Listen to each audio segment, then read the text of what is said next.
아, 이 수요 이 시간에는 한 5번에 걸쳐서 계획하기는 그렇게 생각을 하고 있습니다. 지난 주부터 해서 이 사순절 기간에 우선 한 5번 정도 특별히 죄로 중독된 우리들의 깨어진 나의 모습을 회복하는 이런 과정의 시리즈로 수요 시간에는 함께 나누고자 합니다. 첫 번째로는 지난주에 나 자신을 회복하는 첫 번째로 내 힘으로 안 됩니다. 이제 이 주제로 함께 말씀을 나누었고, 오늘은 내 힘으로 안 되는데 그 내 힘으로 안 되는 이유가 무엇인가? 그것이 죄의 뿌리를 우리가 좀 헤아려 볼 필요가 있겠다. 그래서 오늘은 죄의 뿌리를 이해하기인데요. 사실은 이 과정들을 통하여서 나를 회복한다라는 건데, 이 회복의 과정은 우리가 이 죄라는 게 사실 중독 현상하고 거의 동일하다라고 볼 수가 있습니다. 우리는 너무 죄에 익숙한 나머지 그것으로부터 벗어날 생각도 못하고 또 이겨볼 능력도 우리에게 없다라는 것을 인정하는 것이 이 회복을 위한 첫걸음, 시작이 될 터인데, 이것이 모든 중독 현상, 중독으로부터 벗어나는 과정하고 그 과정, 단계가 거의 똑같습니다. 다만 우리는 이것을 하나님 안에서, 그리스도 예수 안에서 어떤 영성적인 접근을 하는 것이 조금은 일반적인 중독 극복, 중독 현상으로부터 벗어나는 것하고 약간의 차이가, 이게 좀 더 그 기초 노인 본질적인 차이가 있다라고 말할 수가 있습니다. 이 노아가 창세기 9장에 보면 노아가 이런 실수를 하는 모습을 우리는 성경에서 읽습니다. 이 노아가 구원을 40일간의 홍수 가운데서 구원받지 않았습니까? 이 노아가 구원받고 난 다음에 40주야 비가 내리고 그 홍수 가운데서 방주에 의지하여, 방주라는 것은 하나님의 은혜, 하나님께서 이 노아의 8가족, 노아를 포함한 8가족을 구원해 주셨다라는 그런 뜻이죠. 그래서 40주야가 그칠 것 같지 않았지만 그 비가 그치게 되고 이내 마르게 되고, 그리고 이제 그 방주로부터 나오게 됩니다. 그래서 이제 메마른 땅 위에 방주가 걸쳐지게 되고, 그리고 밖으로 나오게 되고, 그리고 이제 창세기 9장에서는 노아가 밖으로 나온 땅에서 경작을 하죠. 먼저 거기에서는 노아가 농사를 시작하는데 포도원 농사를 시작한다, 이렇게 나와 있습니다. 포도나무를 심어서 농사를 짓는데, 포도나무의 열매가 무엇입니까? 포도죠. 포도나무의 열매가 포도입니다. 잘 모르시는가 본데 포도나무의 열매가 포도입니다. 그래서 그 나온 수확물로 뭘 만들었을까요? 그리고 노아가 그 포도주를 한잔하고 취해서 벌거벗어 잠을 자다가 그로 말미암아 그의 세 아들이 이것을 보고, 그 중에 조롱하는 아들이 있었고, 또 다른 아들은 그런 아버지의 부끄러운 모습을 보지 않으려고 가려주는 장면이 나왔고, 일어나 보니 노아가 자신이 이런 참 부끄러운 짓을 행했다는 것을 알게 되었는데, 이것을 놓고 조롱했던 아들을 아주 훈계하고 야단치고, 그 정도 선을 넘어서서 극도로 분노하고 저주하고, 그로 인해서 이것이 앞으로 인류의 역사 가운데 바로 이 장면, 이 성경 구절의 근거에서 흑인 차별, 서로 인종 차별의 이 뿌리가 되는 성경적 근거가 되기도 합니다. 여러분, 인종 차별, 사람이 사람을 차별하고 그렇게 학대하고 하는 것은 분명 죄악이죠. 우리 기독교 역사 가운데에도 부끄러운 죄악입니다. 그 흑인을, 인종을 차별했던 나라들은 거의 대부분 기독교 국가들이었습니다. 성경의 근거에서 한다고 그랬었습니다. 여러분, 이런 죄악의 뿌리를 알고 보면, 따지고 보면, 이거는 성경에 관하여서 잘못 해석해서 우리가 성경 말씀에 근거했다고는 하지만 잘못 해석해서 이것을 근거로 하나님이 저주하신 민족이고 백성이니까 흑인들은 백인들보다 더 열등하다. 그들은 저주받은 대로 하나님의 말씀대로 다스림을 받아야 된다. 이렇게 해석을 하게 되었던 것이죠. 여러분, 이런 인류의 역사상 또 기독교의 역사상의 이 죄가 따지고 보면, 그런데 가만히 보면 이 죄의 뿌리를 생각해 보면 노아로부터 말미암은 것 아닙니까? 노아. 우리가 잘 보면 노아가 술에 취해, 이 노아가 왜 술에 취했을까요? 자기 자신의 벌거벗음, 부끄러운 모습을 드러내는 것조차도 인지하지 못할 정도로, 자기의 벌거벗고 부끄러운 모습을 그냥 막 드러낼 정도로 자기 자신을 통제 못했던 것 아닙니까? 자기 통제에서 벗어난 상태. 여러분, 어쩌면 노아는 뭔가에 중독되어 있었을지도 모릅니다. 이 중독의 원래 뜻이 뭐냐면요, 중독은 습관적으로 뭔가에 열중하다가 몰두하는 것. 이 중독을 영어로 ADDICTION 어딕션이라고 하는데요, 이 어근 뿌리가 뭐냐면 어디투스라는 라틴어가 뿌리인데, 이 라틴어 다 잊어먹어도 돼요. 모르셔도 돼요. 근데 이 단어의 뿌리에 해당되는 이 라틴어 구절이 무슨 의미냐면은 양도하는 것, 동의하는 것. 처음에는 그렇죠. 양도하고 동의를 하는 거죠. 그런데 고대에는 사로잡혀 감금되어 있거나 노예 상태에 있는 것을 가리키는 단어가 바로 이 단어였습니다. 그리고 이 단어에서 영어 단어 중독이라는 뜻을 가진 어딕션이라는 영어 단어가 나오게 되었습니다. 여러분, 중독은 그렇게 뭔가에 처음에는 자기가 양도하는 것 같고, 뭔가 내가 동의해서 뭔가를 내어주는 것 같고, 내가 선택하는 것 같고, 내가 하는 것 같고, 내가 마시는 것 같고, 하지만 나중에는 감금 내지 노예 상태에 이르게 되는 것이죠. 노아가 어쩌면 뭔가에 사로잡혀 있음으로 말미암아 자기도 자기의 행동이 지금 어떻게 비춰지고 어떤 모습을 드러내고 어떻게 부끄러운 그런 상태에 처하는지도 의식하지 못하는 상태에 빠져버렸을지도 모릅니다. 우리는 말씀의 상상력을 발휘해서 그렇게 볼 수가 있죠. 그리고 그의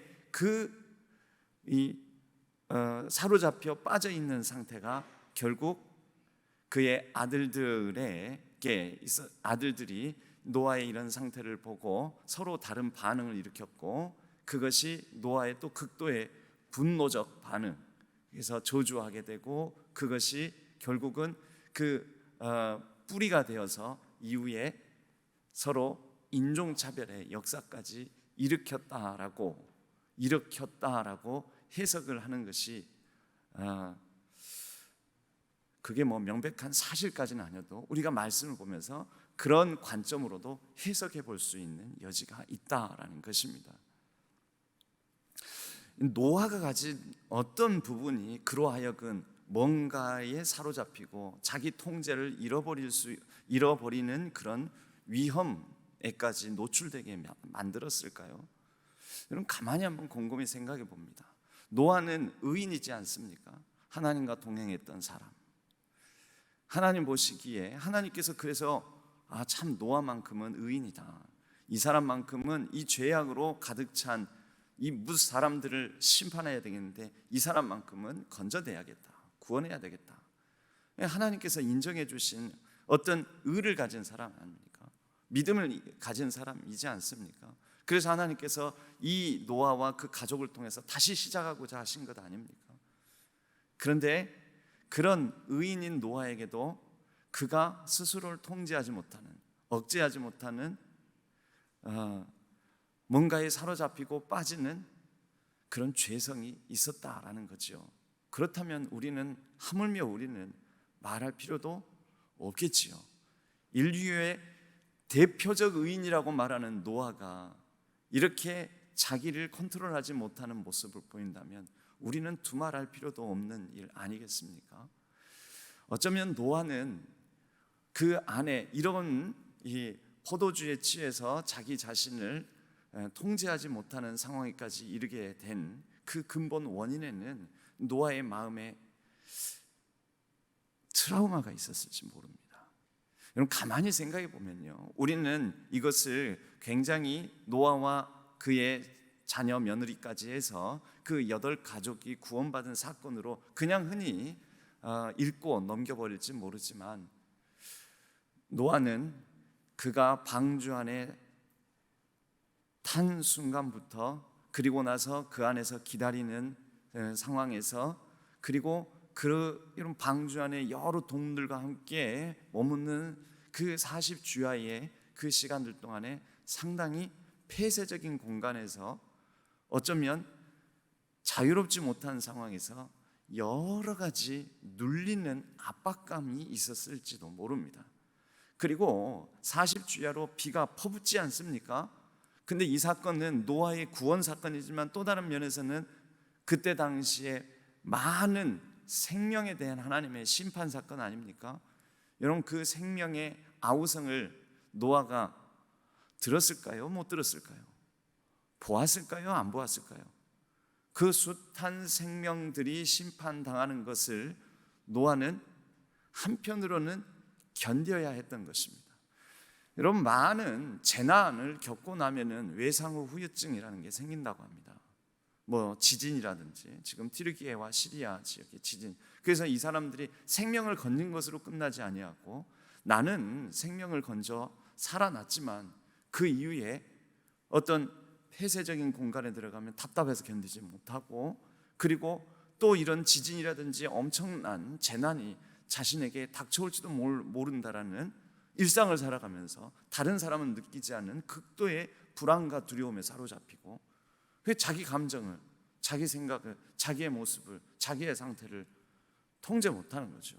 그래서 이런 외상후 후유증을 앓는 사람들은 이런 가운데서 벗어나 보고자, 잊어보려고자 뭔가에 의존하는, 뭔가를 통해서 이러한 자기 자신을 그래도 살아보고자 하는 그런 열망에서 뭔가에 빠지는 일, 즉 중독에 빠지는 일, 그것이 또 다른 죄의 씨앗이 되어서 그로 말미암아 노아의 가족을 통해서 인류의 비극이 어쩌면 시작되었듯이 또 다른 비극을 연쇄적으로 나올 수 있다라는 거죠.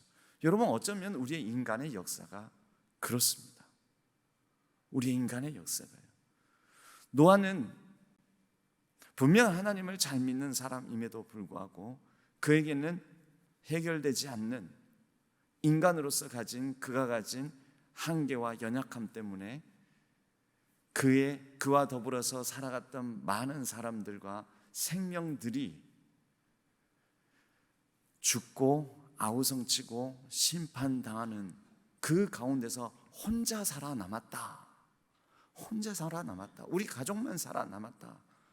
라는 그런 어떤 아쉬움과 안타까움, 그래서 잊고 싶은, 포도나무를 농사지어 경작하여서 열매를 맺고 난 다음에는 포도주를 만들어서 그 포도주에 의존해서라도 뭔가 잊고 싶은, 떨쳐버리고 싶은 아픔과 기억들, 이런 것이 있었을 수도 있겠다라는 생각을 해봅니다. 그리고 처음에는 그 포도주 맛을 즐기는 상태였다가 나중에는 이렇게, 성경에 왜 이 사건이, 노아의 이 부끄러운 수치스러운 사건이 왜 기록되어 있을까? 그런 의문을 한번 던져봅니다. 그렇다면 모든 사람들이 이럴 수 있다. 뭔가를 잊기 위하여, 뭔가로부터 벗어나기 위하여. 여러분 바로 이것이 노아가 가진, 노아를 통해서 드러난 어떤 죄의 성의 결과, 죄의 열매, 그런 것 아니었을까? 여러분 하나님께서 노아를 시험하셨습니까? 그건 아니죠. 하나님께서 시험을 한 것이 아니라 노아의 그의 삶의 경험 가운데서 그의 삶의 경험을 나름대로 극복해 본다고 하는 일련의 해결책 가운데 일어난 또 다른 죄의 열매인 것입니다. 여러분, 우리도 그렇습니다. 뭔가에 탐닉하고 뭔가에 취하고 뭔가에 몰두하고 무엇인가를 통하여서 심리적으로든 어떤 식으로든 보상을 얻고자 하는 마음들, 우리가 우리의 문제를 내 힘으로 내 스스로 해결해 보자 하는 그런 경향성 가운데에서 우리는 뭔가에 사로잡히고 뭔가에 굴복하고 나중에는 통제불능의 상황에 처해 버리는 것. 그래서 우리가 무엇 때문에 이러한 경향성, 이러한 죄성, 이러한 중독성을 갖게 되는지 그 몇 가지 원인들, 그 뿌리들을 이해해 볼 필요가 있겠습니다. 물론 야고보서 말씀에 의하자면 각 사람이 시험을 받는 것은, 곧 죄에 빠지는 것은, 죄를 짓는 것은, 무언가에 사로잡히는 것은, 그래서 통제불능의 상태에 놓이게 되는 것은 자기 욕심에 이끌린다는데, 이 욕심이 아주 부정적이고 나쁜 욕심에서만 출발하지는 않습니다. 여러분, 모든 중독 현상도 그렇습니다. 모든 중독 현상들도 나쁜 것, 부정적인 중독 현상만 있지 않습니다. 좋은 것에 대한 중독 현상도 있습니다. 사랑, 사람을 좋아하는 것, 여러분, 이건 나쁜 것은 아니잖아요, 그 자체는. 그런데 이것이 좋은 것이 컨트롤하지 못하는, 거기에 노예화가 돼버리는 나쁜 결과, 죄의 열매로 나타날 수도 있는 것이죠. 그래서 그러한 원인들을 우리가 몇 가지 살펴보면서, 여러분, 무엇보다도 이것은 자기 자신을 살펴보는 겁니다. 나는 뭐에 사로잡혀 있나? 나는 뭐에 빠져 있나? 그리고 그 원인은 무엇인가? 나는 왜 그럴까?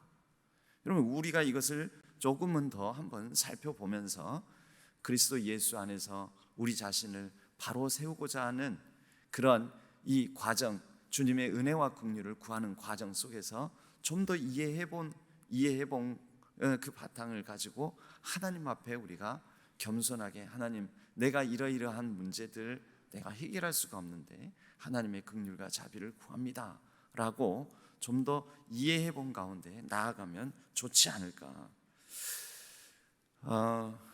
여러분, 그 첫 번째가, 이거는 일반 중독 현상, 중독에 대한 원인을 말하면서도, 중독의 근본 원인을 말하면서도 얘기하는 것입니다. 그 첫 번째가 뭐냐면 손상된 인격, 손상된 성격이라고 합니다. 여러분, 우리는 이것을 일반 중독 현상에서도 이와 같이 똑같이 표현하는데, 우리는 이 성경적으로 이미 이것을 압니다. 깨어진 하나님의 형상, 하나님의 형상으로 우리는 창조함 받았는데 이 하나님의 형상이 깨어져 버렸다.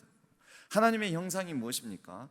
늘 자주 말씀드리지만 하나님의 형상은 곧 하나님을 우리가 닮았는데 우리는 이렇게 눈, 코, 입, 귀 달렸으니 하나님도 이렇게 생기셨을 것이다, 그 얘기가 아니죠. 하나님의 인격성을 우리가 상실했다라는 것이죠. 그리고 하나님의 주권 가운데 통치함을 받고 하나님의 주권같이 우리에게 주어진 것을 다스리고 컨트롤하는 그러한 성향을 상실해 버렸다라는 것이죠. 여러분, 우리가 이렇게 깨어지다 보니까 신앙생활 하면서도 어떤 경향이 생기냐면요, 자주 말씀드리지만 여러분, 그리고 이 정신의학에서도 이렇게 얘기를 합니다.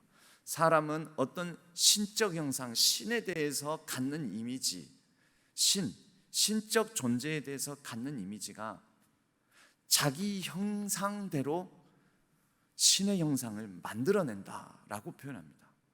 여러분, 원래는 어떻게 됐습니까? 창세기에서 하나님의 형상대로 우리를 창조하셨다 그랬는데, 사람이 깨어지고 난 다음에는 깨어진 자기 형상대로 하나님의 형상을 만들어냅니다.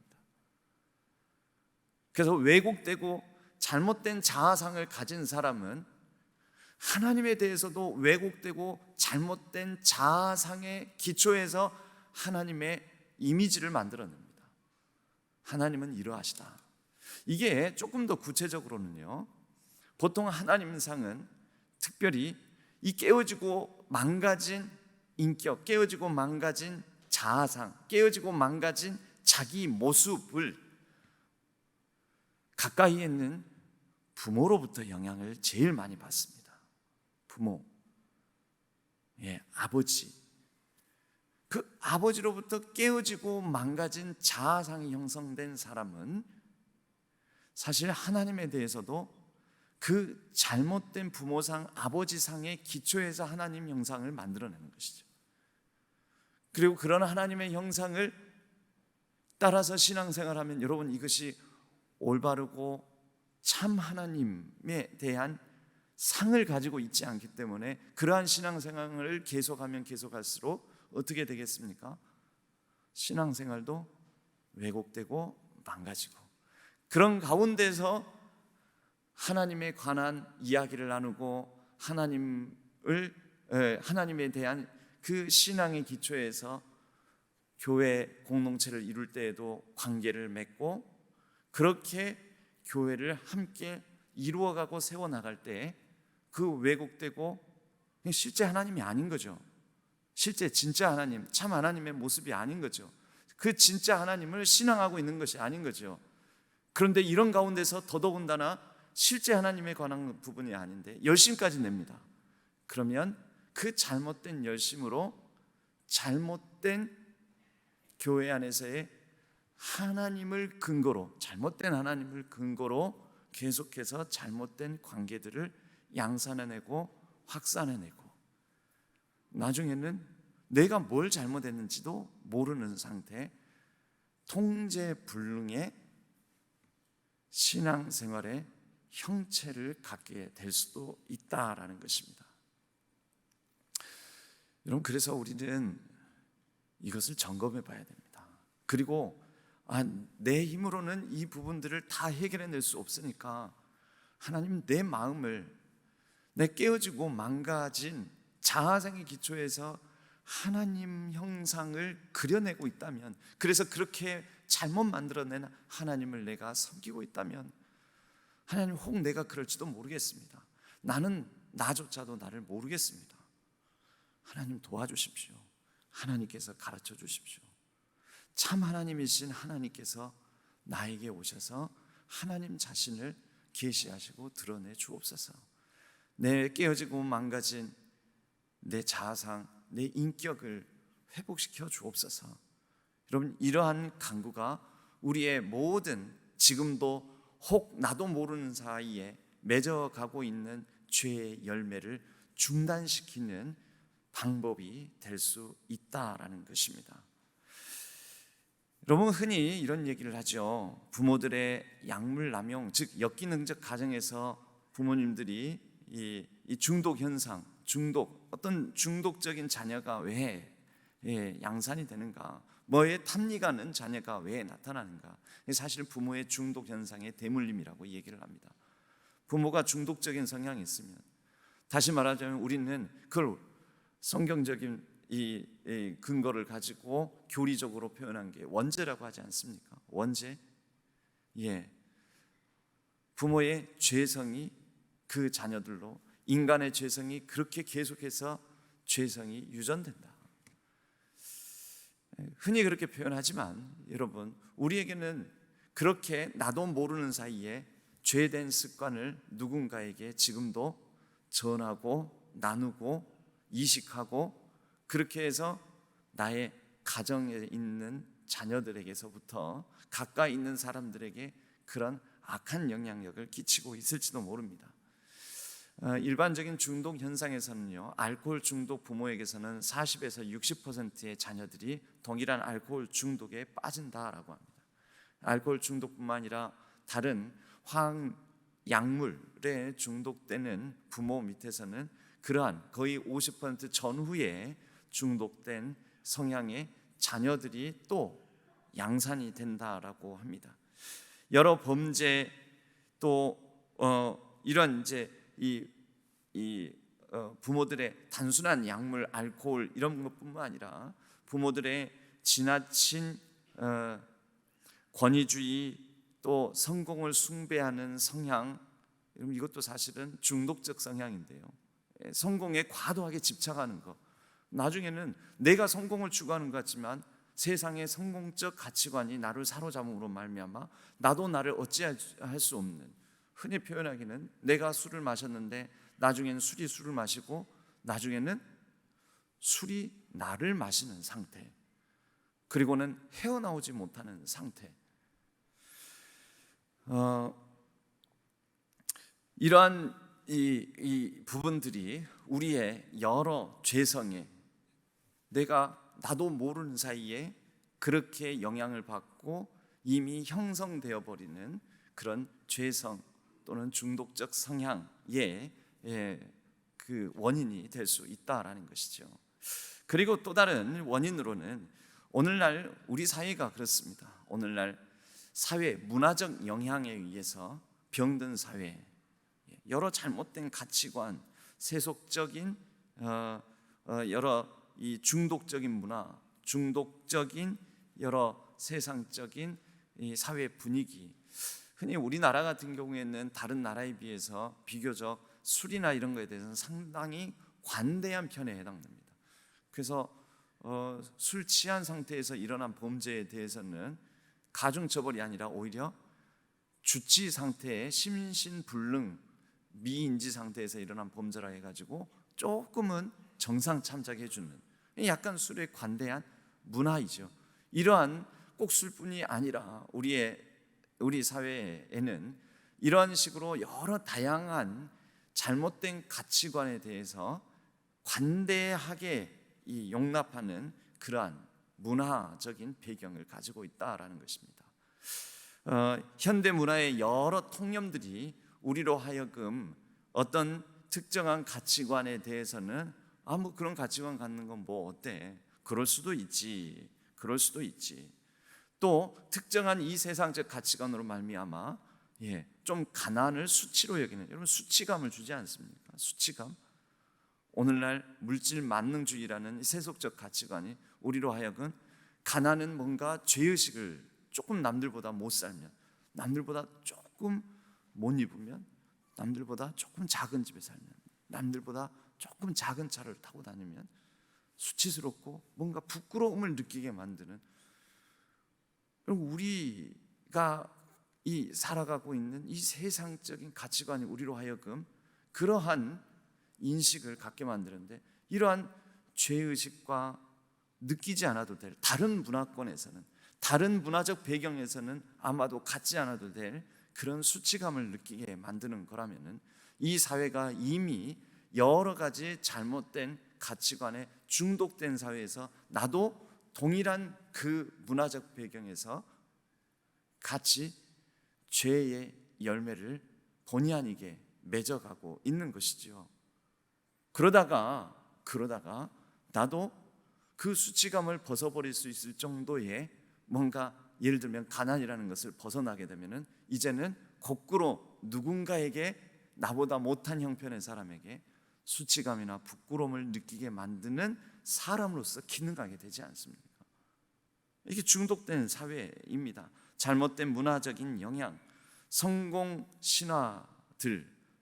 신화들이 우리에게 주는 그것이 결국 오늘날 출산율은 최악의 출산율을 보이고 있는데, 10대 자살률, 그 어린 생명들이 살기 힘들다, 살고 싶지 않다.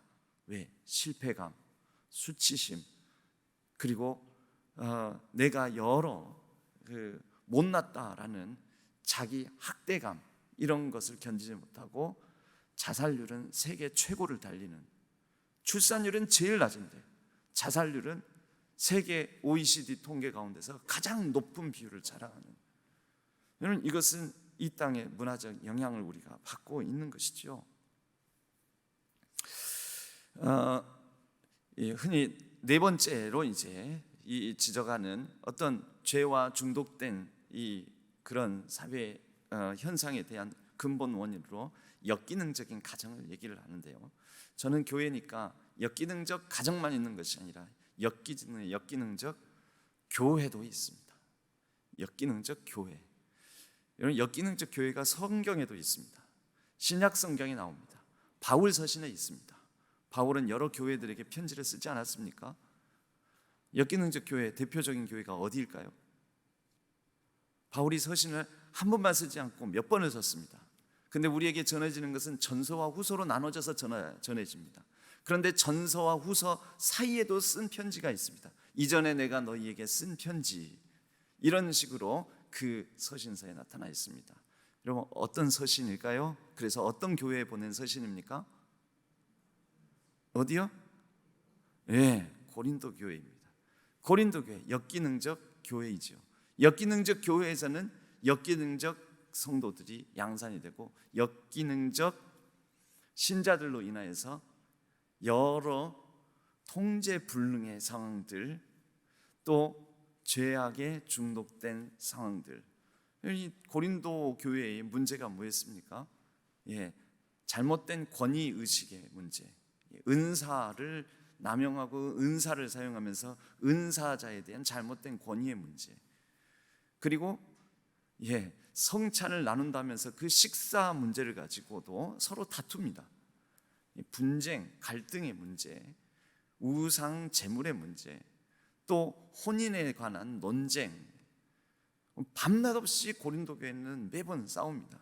그리고 사도적 권위, 그들에게 복음을 전해줬던 정당한 사도적 권위인 바울을 인정하지 않는 이런 문제, 그리고 음란함의 문제. 바울의 서신서에서 우리가 미루어 짐작하는데 이 음란의 문제가 고린도 교회 안에는 굉장히 심각한데, 오죽하면 어느 정도였냐면 아버지와 아들이 한 여인을 두고서 그 음란한 관계를 맺게 되는 현상까지 지어가는 거 보면 말 다 한 거죠.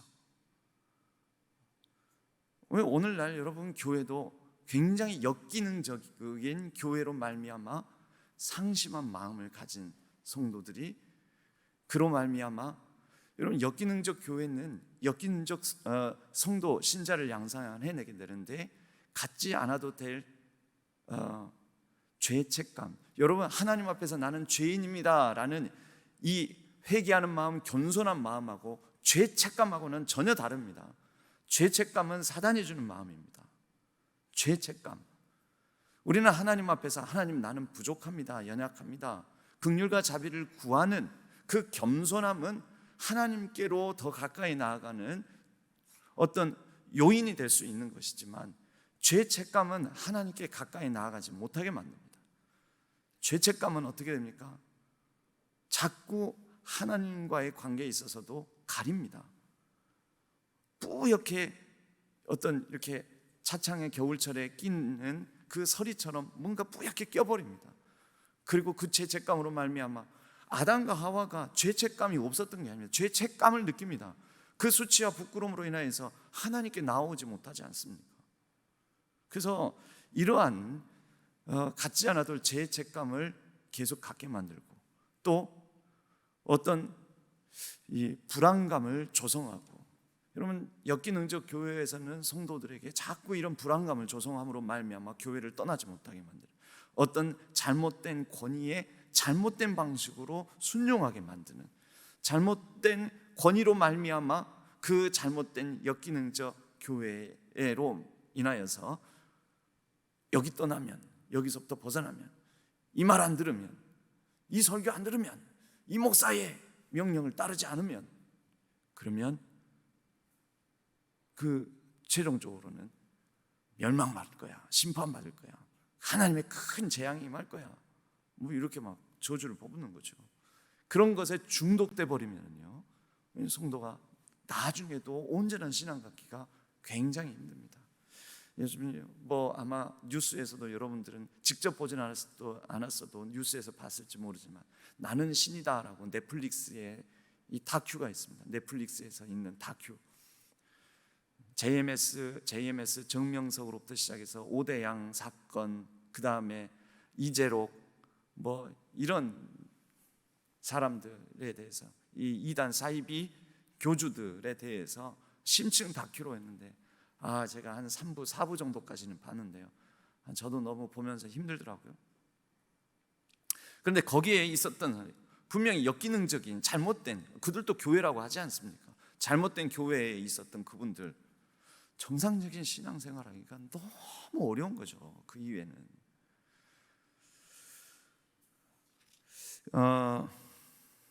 영적인 학대, 또 종교 중독, 그러다가 JMS 같은 경우에는 1, 2, 3부에서 계속해서 강조한 게, 지금 JMS 정명석 그 교주 정명석 씨는 지금 현재 구속 상태에 있습니다. 다시 10년 동안 징역 살고 나와가지고 또 그 짓을 해가지고, 근데 그 다큐를 보면서도 한편으로는 어떻게 저럴 수 있을까, 저렇게 될 수 있을까.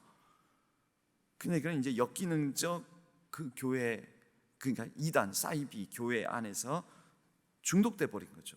그 안에서 꼼짝달서 자기를 통제 못한 상태로 그 해당 사이비 종교에 중독이 되어버린 상황이니까, 이 JMS 정명석 이런 사람한테 그렇게 노예가 되어가지고, 성적 노예까지 되어가지고, 그렇게 성적 유린까지 당하는 그런 현상들이 일어나는 것 아니겠습니까?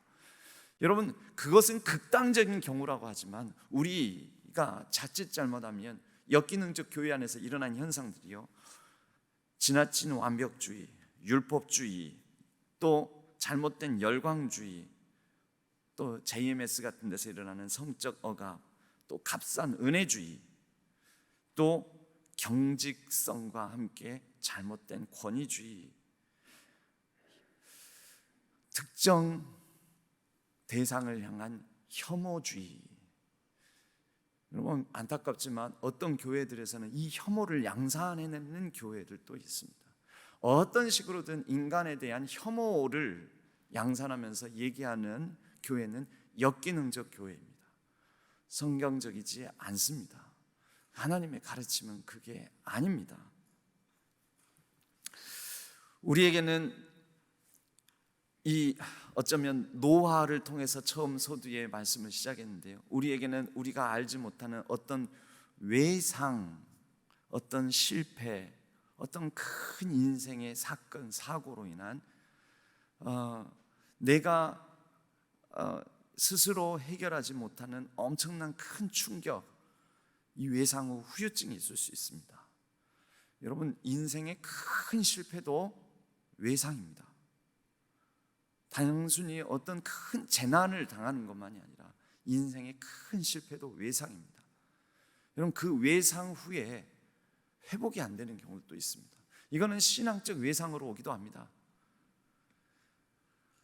내가 그렇게 자꾸 실패를 경험하는데 하나님 어디 계셨냐고, 하나님 뭐 하시냐고, 하나님 그러실 수도 있느냐고. 여러분, 이 외상 후 후유증의 결과 어떻게 합니까? 하나님을 떠나는 경우들도 있습니다. 청년들 가운데도 그런, 이 청년들의 신앙 가운데도 그런 현상들이 많이 있습니다.